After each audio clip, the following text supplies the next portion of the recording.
Having access to soap and water, I think, is a basic human right, and I'm trying to bring that to the poor people here in Los Angeles. My name is Maxwell Moore. I'm a Navy Corpsman, which is a combat medic. We take care of everything from bullet wounds to skin infections. It's definitely my business to understand human hygiene. As a corpsman, one of my jobs is to monitor and maintain my troops' health, their hygiene. And in so doing, their mental health improves and the health of the group improves.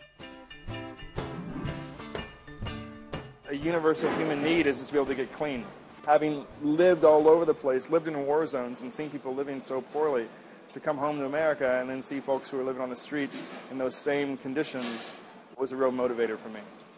So I decided to make a company. It's Maxwell Soaps. And for every bar of soap that I sell, I give a bar of soap back to the homeless in Los Angeles. So there's a cooking process to make the base.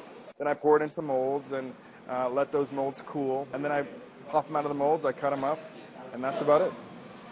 Don't be nasty it's a few things. It's something that my mother used to say to me when I was a kid and I wanted to try to skip a shower. She'd tell me to don't be nasty. But coincidentally, I'd hear it in the military also. If your rifle was dirty, or if your boots weren't shined, or if your bed wasn't made right, they would say don't be nasty. Then coming home to Los Angeles and living near Skid Row, I would see people who were definitely living pretty nasty, and I would see people who had companies who weren't really sharing, who weren't really trying to help out the world they're living in, and I thought that was kind of nasty. People would ask me, do homeless people really want soap, And those people are living right on the edge. They're just surviving.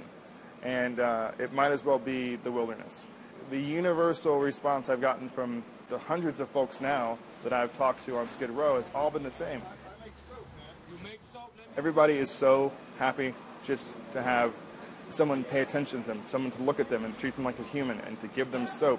I know it's not changing everything, but it's changing something.